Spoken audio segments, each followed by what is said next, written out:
Hi, friends. Welcome to the Mobile Bev Pros podcast, a podcast dedicated to providing mobile bar professionals with the information they need to succeed. I'm your host and fellow mobile bar owner, Sarah Murphy.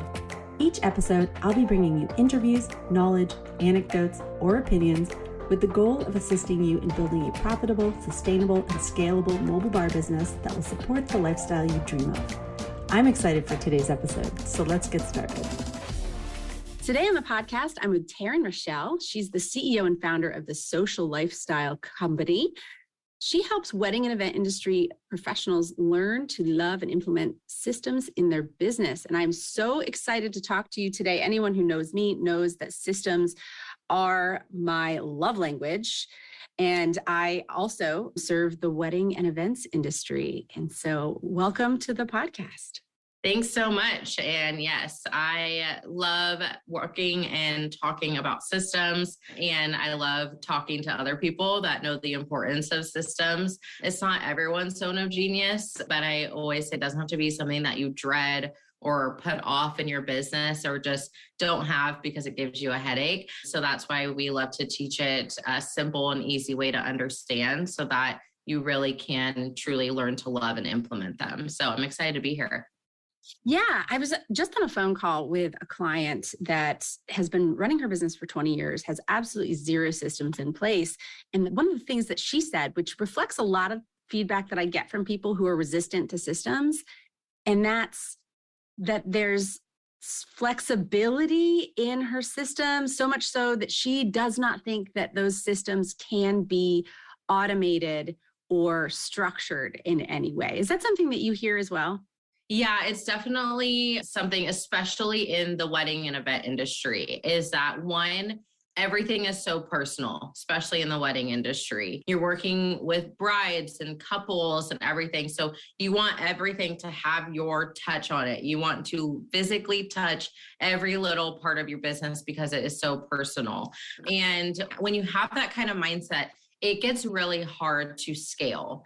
And when we all eventually want to scale our business, unless this is just a hobby on the side and you just maybe you don't care which way it goes, it's just fun, bake a cake here, a couple cookies here, like you're fine with that. That is a hobby for some people, and that is totally fine. But when it is a business, we all want it to scale and grow. And what's going to help your business scale and grow are those systems, are developing your SOPs, your standard operating procedures, really writing down everything that is, I always say, living in your head rent free and getting it on physical or digital paper.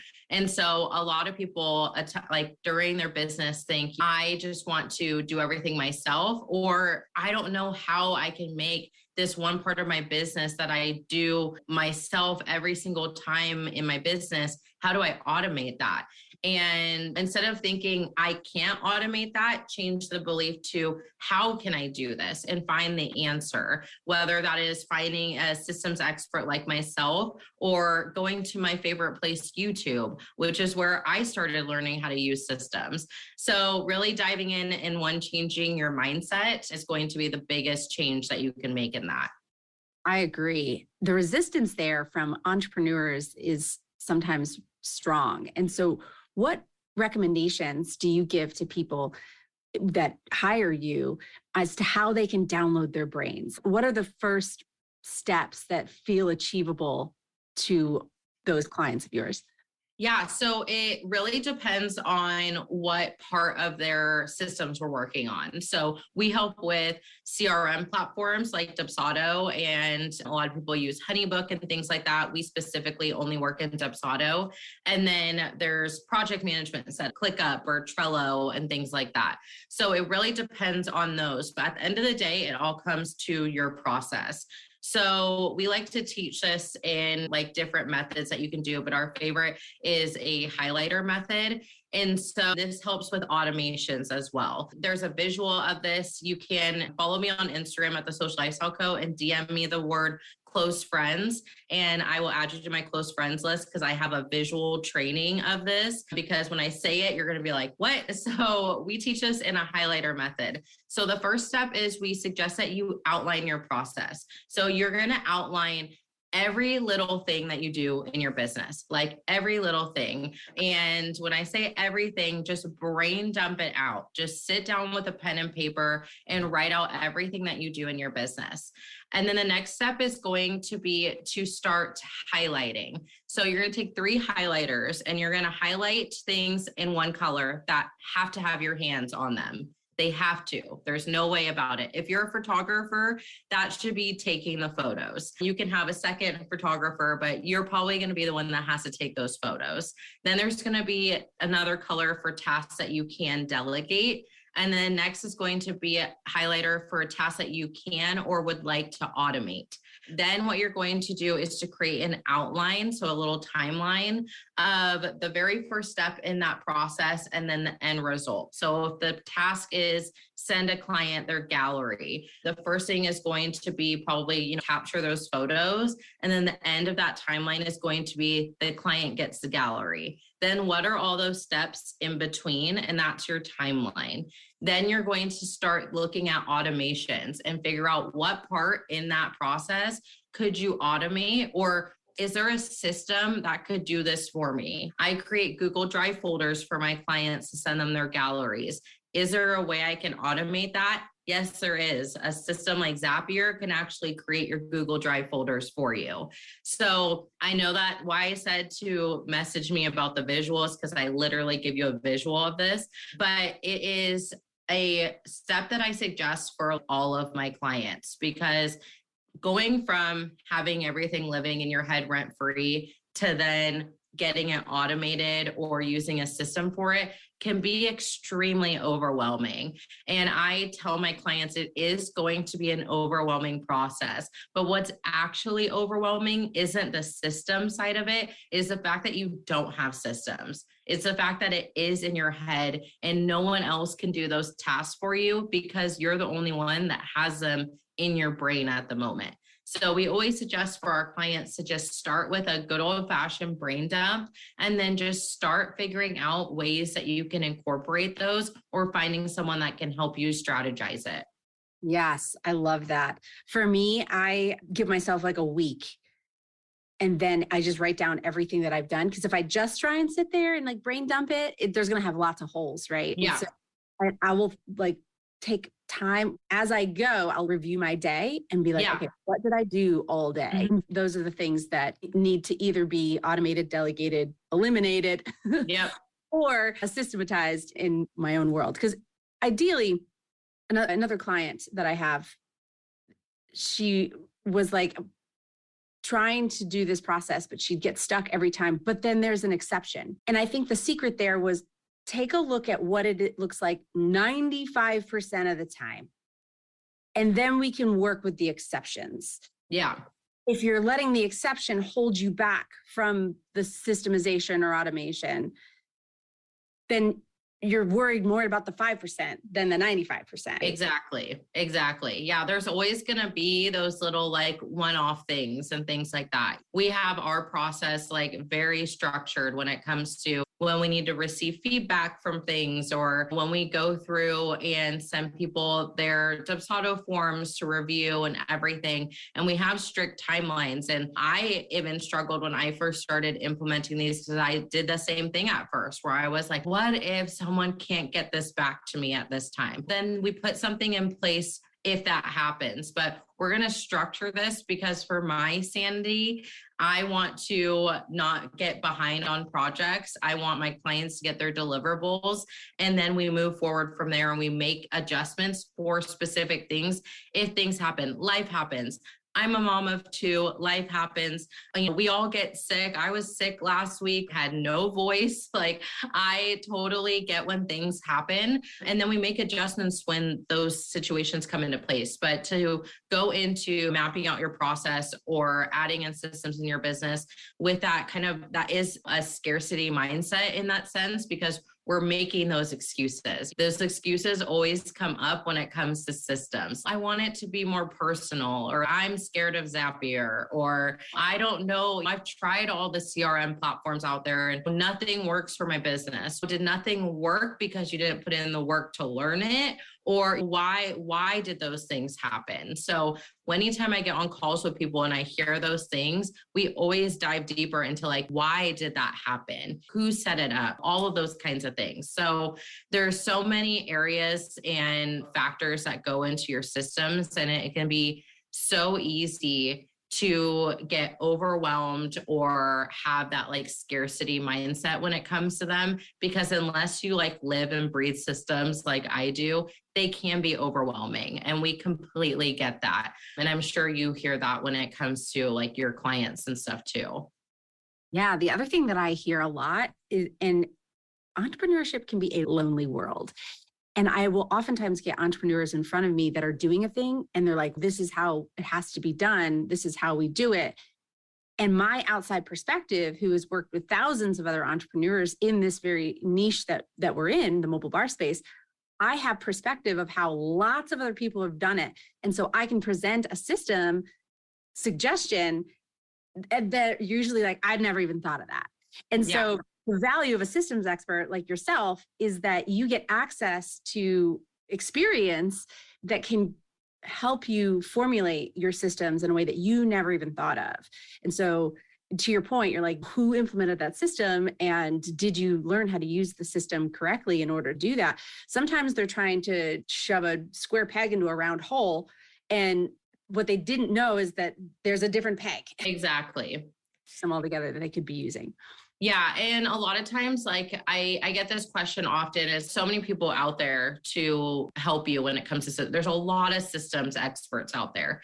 But the thing is, it's the same thing. There's a lot of mobile beverage services out there. There's a lot of wedding planners out there. I hate more than anything the phrase saturated market. There are a lot of you guys out there in this industry. So how can you set yourself apart? And I say the same when it comes to finding and outsourcing help for your business, is find someone that, like, we always say that you vibe with. I don't call my discovery calls. Discovery calls are called vibe checks, because I'm like, who do I vibe with? But also find someone that truly understands your industry and understands your vision for what you're trying to do. So it's like when someone's looking to hire you guys in your industry, if you truly understand their vision and have the packages and the services that they're looking for, and you can really set yourself apart, that is really what you want to look for when it comes to outsourcing someone for your systems or copywriting or anything in your business, is someone that understands your industry. Because a lot of times I'll go into people's DUBSADOs that they already have set up, even if they've worked with someone else in the past, and it is tailored to fit a completely different industry. The workflows are set up for someone that does social media management. And I'm like, this is an event planner. Like, this isn't going to make any sense to your process. And that is why then people give up on systems. Like, they are just like, I don't need a CRM. I've tried it before. It didn't work. But you want to make sure that it is custom tailored to fit your niche and your industry, whether you DIY it yourself, which there is nothing wrong with doing that. That's why we offer strategy sessions, because we want people to feel confident to do it themselves if they want to, or finding someone that is niche and specific, or has at least worked with a few clients in your industry that can bring those ideas to you that you may not have thought of. You may not have thought of using a tool like Zapier a specific way that would fit your industry, because maybe you just thought that tool doesn't work for my business. Well, there's a million tools that Zapier works with that I'm sure some of you guys use that could automate so much of your business to give you so much time back in your day. So really just finding things that are tailored and niche specific to you guys is like always going to be my number one piece of advice for this industry, because it is such a specific industry that you guys are in. Yeah. And unfortunately, there aren't a whole lot of software companies that tailor themselves well for what we do. That's always been my biggest complaint with Honeybook and DUBSADO, is that they really were built for photographers, event planners, consultants, coaches. The complexity of catering in general is so much more than those business models. We're basically trying to shove the mobile bar workflows into systems that really were developed and designed for kind of a more simplistic type of business. Now, that doesn't mean that nothing will ever come to market. It just means right now we're left with tools that were built for non-mobile bar companies. There are some out there that were built for food caterers that are a little bit more expensive. Sometimes if a mobile bar is doing multiple six figures, maybe even seven figures, are beneficial. Curate, Total Party Planner, those types of CRMs, also quoting, contract, all the good stuff there. But in general, what are your favorite tools for people in the events and wedding industry? Like, what is your default go-to tools to recommend to people? Yeah, so I totally get that. And when it comes to, because ever since I've niched into the event and wedding industry, I do feel that way in a sense, but there are ways to make it work. And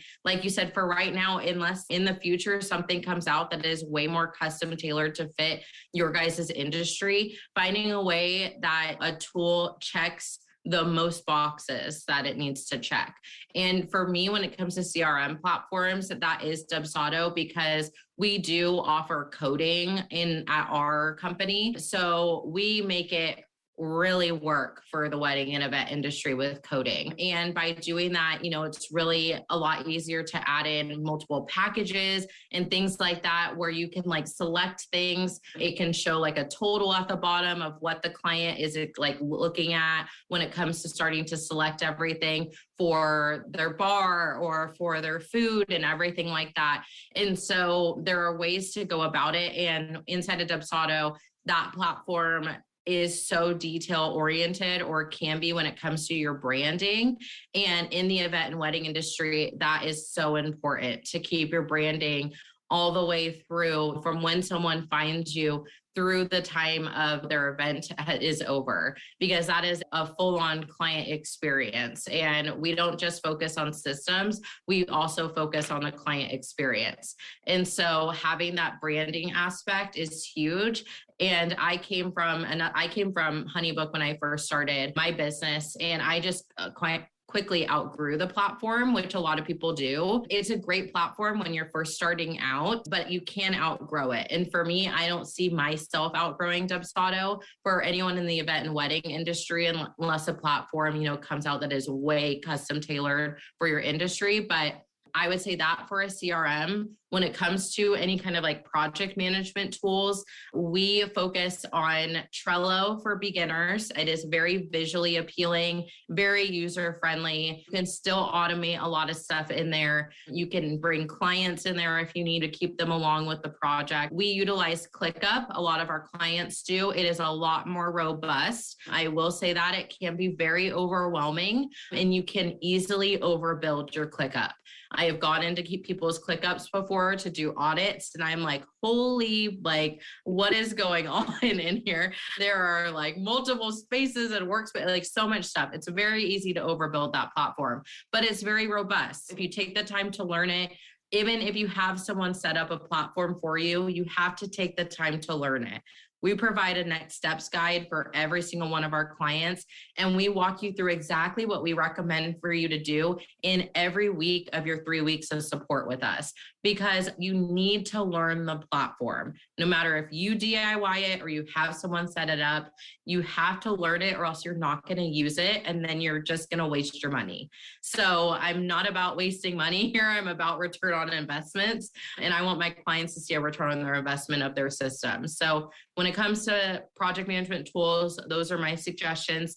And then any communication, we love using the platform Slack. That is where we communicate with our team. That is where I communicate with all my clients. And it is a really great platform. It's so easy to find conversations. So you can search in there if you were talking about, where did we talk about a champagne toast or something? Type in champagne toast and you can find that conversation in there. It's very easy to organize in there and keep track of that communication.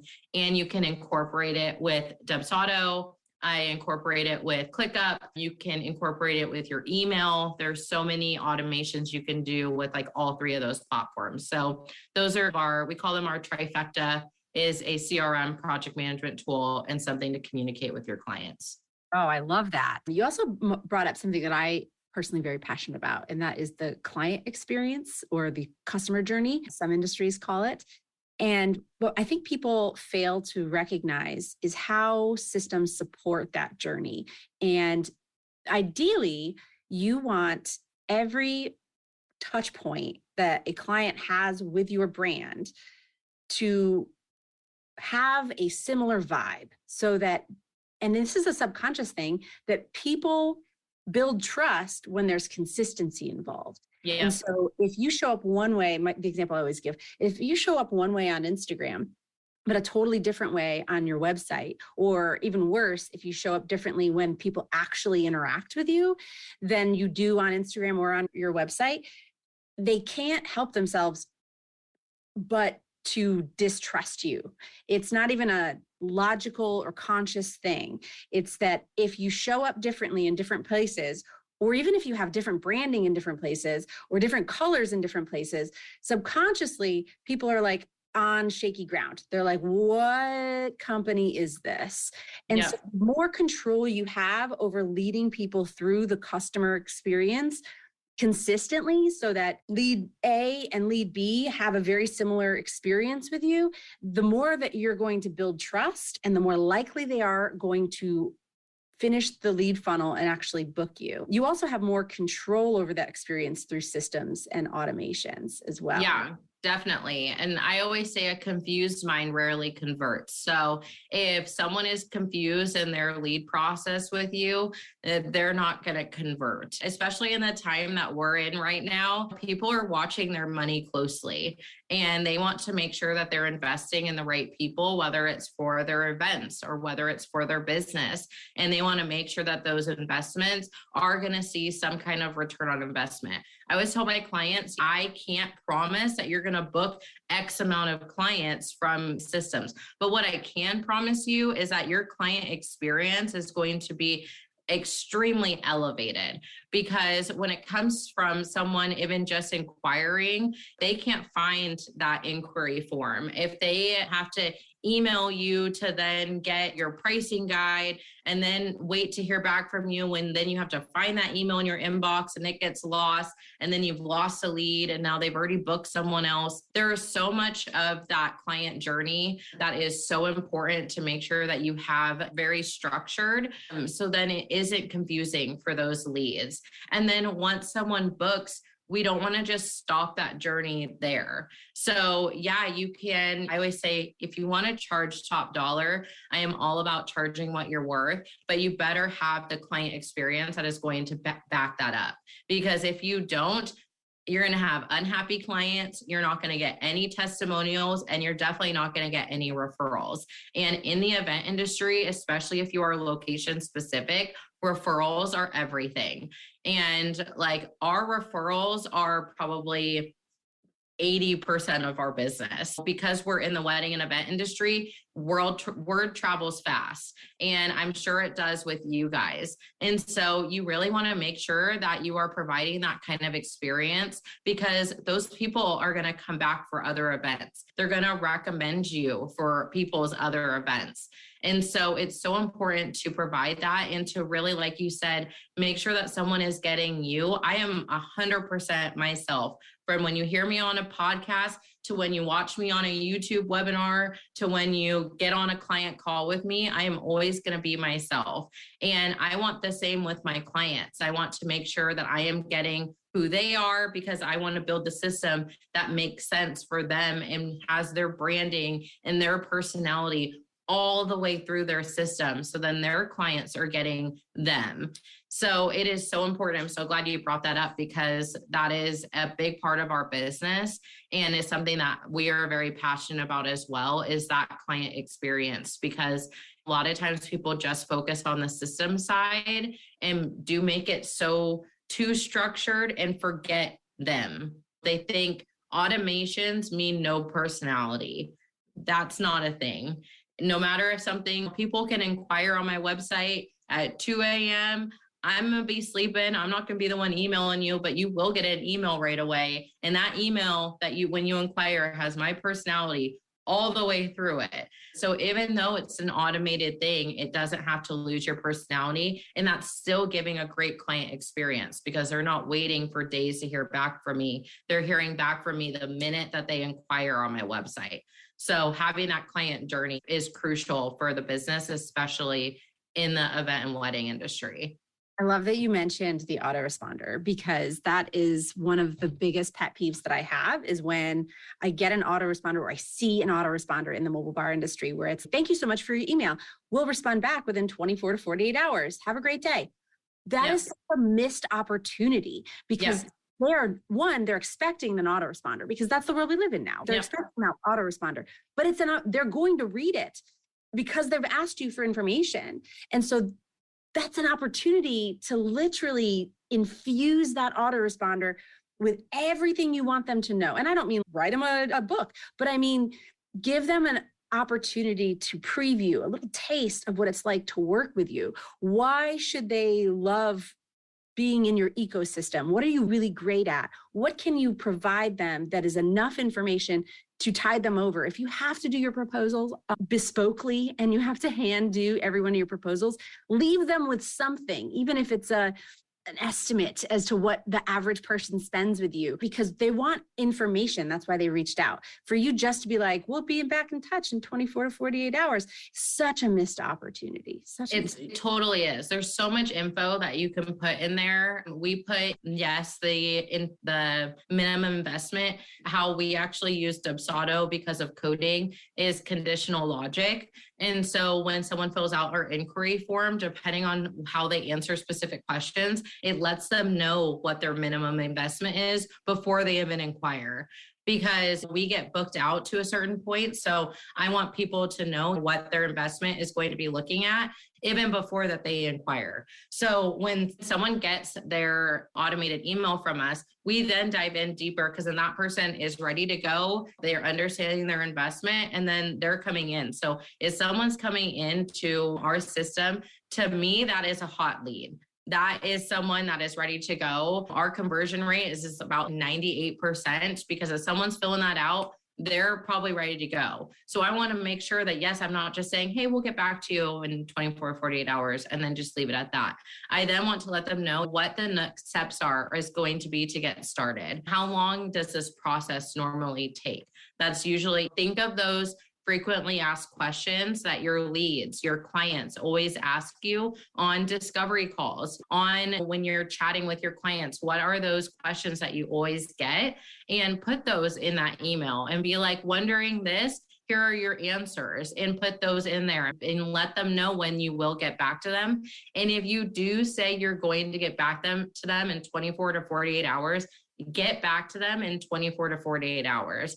I don't know how many times I've received those and I don't hear back for like weeks on end. Again, life happens, but if life happens, still find time to just send an email and just be like, hey, my son had surgery a couple weeks ago. And so I had to send messages to my clients and be like, hey, my son had surgery, blah, blah, blah, all this stuff. You still let people know what's going on so that they know that they will hear back from you. But life happens and some things need to take priority, like my children.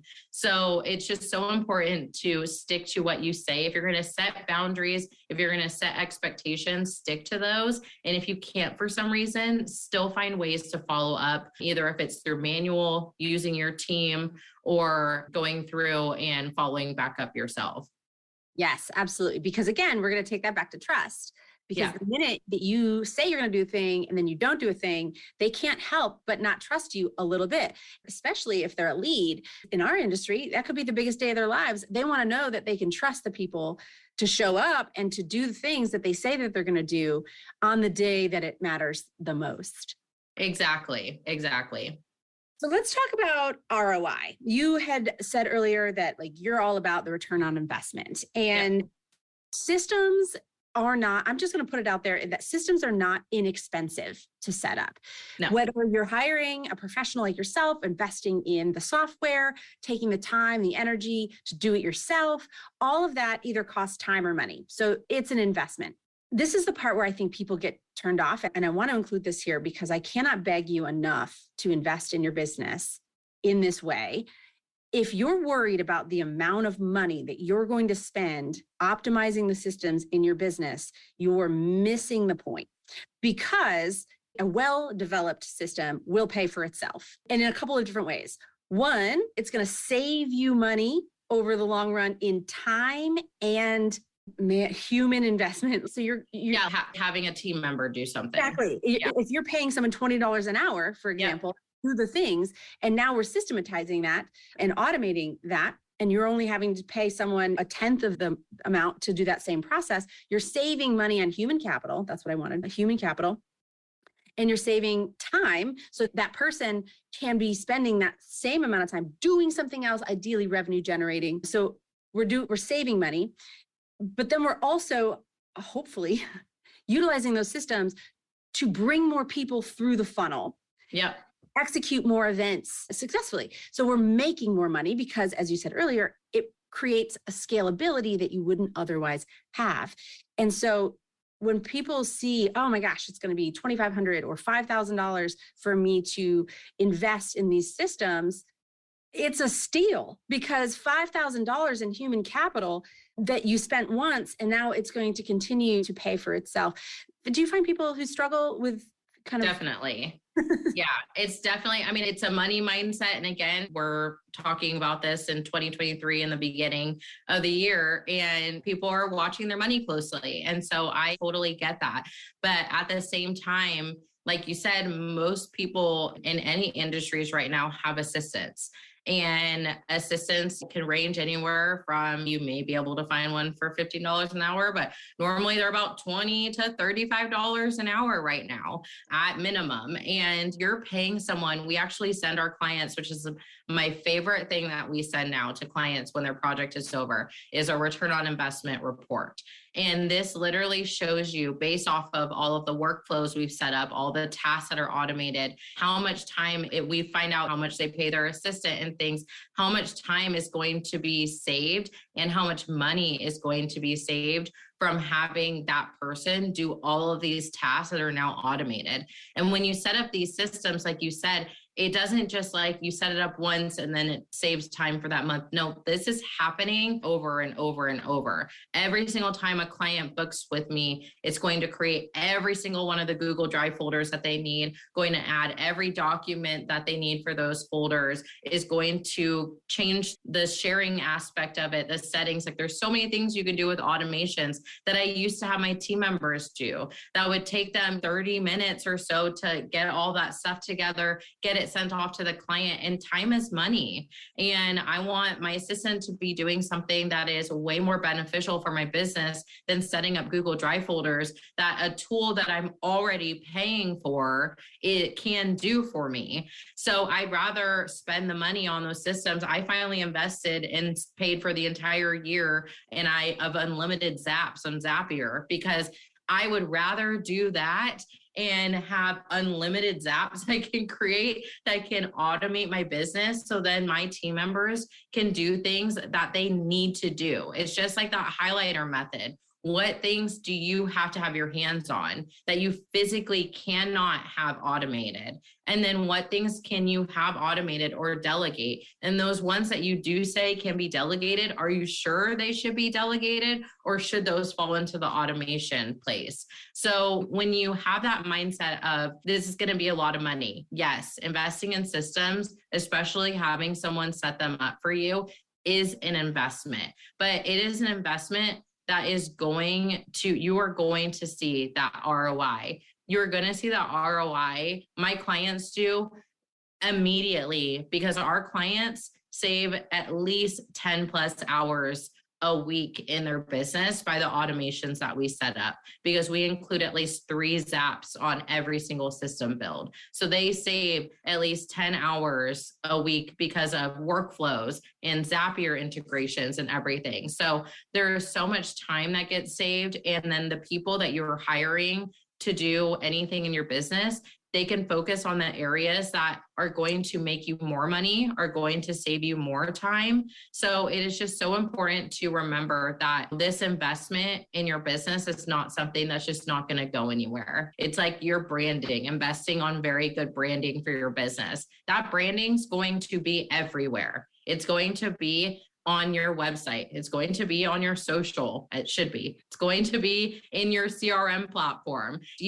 That branding is going to be everywhere. It's going to be what people think of. I messaged someone on Instagram because I saw their branding on a decal on their car when I was driving to Trader Joe's. And I was like, oh my gosh, this is so cool. It was like a balloon art service. And I loved her logo. I went on her Instagram, loved her branding. It was all throughout, from her car decal all the way through her website. You know what I mean? When you invest on certain things, you see that return on investment, because I'm always going to remember that person when I think of having a balloon arch at an event that I have. And it's so important to remember that those are big investments, like systems, like branding, the foundations and the backbone of your business that are going to help your business scale, you are going to see a return on investment. I know it can be scary to look at that number, but know that for having someone set up your systems, a lot of people have payment plans. I have payment plans. I'm fine with them. It's okay. And then for system tools, look at affiliate codes. If you use DUBSADO, even though you aren't a DUBSADO certified specialist like myself, you can still get affiliate credit. DUBSADO pays you out for sending people to DUBSADO. Then you can have that pay for there was years where I wasn't even paying for the platform because I was getting affiliate credits that go towards it. So there are so many ways that you can go about thinking about your systems and seeing that return on investment and making your systems work for you and not against you. Yes. And also, I think the one thing that has been prevalent in my curation of systems recently is not being afraid to kill something if it's not doing what it's supposed to do in making a return on investment. If you like systems, if you get into systems, sometimes it gets to we were just talking about this before we went live, is like collecting softwares, because different systems do some things better than others. And it might be the case that you start down the road on a system and that it isn't giving you the ROI that you wanted. You might need to kill that particular piece of software, but it doesn't mean it's not possible. It doesn't mean that there isn't another software that doesn't do it well, but we need to constantly be assessing the systems to ensure that they're still working for the intended purpose. Yeah. And that sometimes looks like, with Mobile Bev Pros, we take a look at all of our SOPs and all of our systems every 6 months. Because there might just be a change. There might just be something that's not working. Maybe I have this one piece of software that is connected with Zapier, and the Zap keeps breaking because the software that it's connecting keeps making changes and updating. That's not a very efficient system, because that particular software is making so many changes that the automation is actually annoying. So while it is set it and forget it in a lot of ways, we also want to make sure that we're building in an opportunity to revise those things on a regular basis. How often do you recommend that your clients go through and review all of their? We do quarterly is our suggestion. I have a free resource, a systems audit checklist that I'll make sure you have a link to that your community can download. But it's something that you can go back to weekly, monthly, quarterly, yearly, whatever you want to do. And it just helps you audit your systems and see where your systems are at. And it's just so important to do, because like you said, there could be little changes and things, or there could be a Zap that you think has been working this whole time and you're getting errors and don't even know it. So yes, like you want to set up automations and systems so that you can, like you said, set it and forget it, but you do need to go back in and audit your process. Even with SOPs, I tell my clients, SOPs are not something that are set in stone or should be. They should always be updated. They should always be evolving. When we set up SOP hubs for our clients, we make sure that there is a section that has when it was last updated and who last updated it. Because to tell my clients, these need to get updated. There's no way. Think about if I made an SOP on how I make a post on Instagram 2 years ago, The Instagram platform has changed so much in the last 2 years that my SOP for that would not even make sense. I'm sure the buttons on Instagram are in completely different places. And so like I went into my DMs the other day and they had completely changed the way that the DMs are structured. So I was like, what? Like it is always evolving and changing, which means then your SOPs need to get updated. So it's super important to go in and check things. We check out our workflows. We go back every quarter and we look at all of our clients from that past quarter and see if there was any big red flags that came out when it came to that process with our clients. And if that means that something needs to get changed in our workflows to make things happen more functionally. We were getting a lot of questions on our edit and revision process and things like that. Are people not getting things back to us a year ago? And so we added in a step in our process where we send a sub-agreement of our edits and revisions. So then clients are going through, they're fully understanding that process. And we wouldn't have figured that out if we didn't audit what had happened in the previous last couple months and make that change. And now we've had no issues since. So doing those little things and auditing your process can make a world of a difference in your client experience and the income that you're bringing, in the time that you're saving. I always say that you should build your business around your life and not the other way around. And the way to do that is by having systems and is by auditing those systems to make sure that's happening. If you're looking, you're at a quarter and you're like, you know what? Like I have been sitting here building my life around my business, which is not what I want to be doing. And that's not what I had set out to do. Then we need to make some changes. And what workflows can we set up to change that? What automations can we set up? What things can we delegate? And you're not going to know that unless you're doing what you're saying, which is auditing your process. So we suggest every quarter, even on Fridays. Fridays are my days I don't take client calls. I really focus in on my business. I check in on like finances and stuff like that. And I'll go through and just make sure things are working properly. I haven't got any Zapier errors, but any big audits and stuff like that, I do those quarterly. Amazing. Well, I'm sure we've convinced at least a few people who have listened to this that they want you and need you in their lives. So what is the best way for them to reach out to you? Yeah, so you can find me over on Instagram. I'm the Social Lifestyle Co. My website as well. We always say our DMs are fully open all the time. I am DUBSADO certified. So if you're looking on the directory, you can find me there. And I've done a few webinars with DUBSADO if that's a platform that you love to use. I have done one on how to use DUBSADO for guest speaking. So if you're someone that likes to guest speak, there's a YouTube on their community there. And then I am coming out with one. It'll be live February 22nd. 2023. So you can register for that. It is how to use DUBSADO in the event industry. So it would be very specific to you guys. But yeah, just find me over on Instagram, or you can check out my website. All of our services are on there, and I'll make sure you guys have that system audit checklist, which is a free resource for you guys to do those audits that we were talking about. Amazing. Taryn, this has been so fun. Thank you so much for giving your time and your expertise to this community on this podcast today.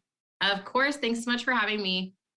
And that wraps up today's episode. I hope it was valuable. I would love to hear from you what you thought. You can drop me a line at hello@mobilebevpros.com or find me on Instagram at mobilebevpros. If you're looking for more valuable mobile bar related content, we have a website full of it. You can find us at www.mobilebevpros.com. And I'd love to see you in our Facebook community, also by the name of, you guessed it, Mobile Bev Pros. Thank you for joining me today. And until next time, cheers.